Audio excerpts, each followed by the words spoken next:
Vamsi TV. పసుపు భారతీయుల వంటల్లోనే కాకుండా వివాహాది వేడుకల్లోనూ ప్రాముఖ్యం కలిగిన దినుసు.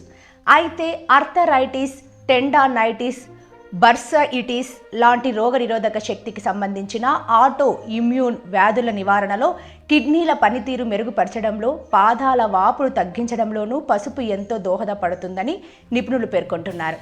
14 రోజుల పాటు పసుపును ఆహారంలో, పాలు, మజ్జిగలో తగిన మోతాదులో భాగంగా చేసుకుంటే సానుకూల ఫలితాలు పొందవచ్చని నిపుణులు చెబుతున్నారు. పసుపులో anti inflammatory, anti oxidant, cancer నిరోధక గుణాలు ఉంటాయి. గాయాల చికిత్సలు, ఇన్ఫెక్షన్ను నియంత్రణలో ఇవెంతో సహకరిస్తాయని నిపుణులు చెబుతున్నారు.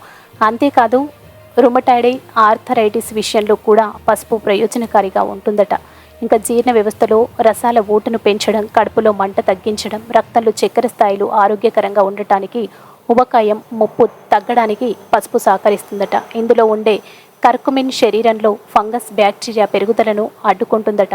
అయితే మంచిది కదా అని పసుపును ఎక్కువగా తీసుకుంటే మాత్రం అలెర్జీలు, డయేరియా లాంటి సమస్యలకు దారితీస్తుందని వైద్యులు హెచ్చరిస్తున్నారు. పైగా పసుపులో కాల్షియం, ఆక్సలేట్ ఉంటుంది కాబట్టి కిడ్నీలో రాళ్లు ఏర్పడే ప్రమాదం కూడా పొంచి ఉంటుందని పేర్కొన్నారు.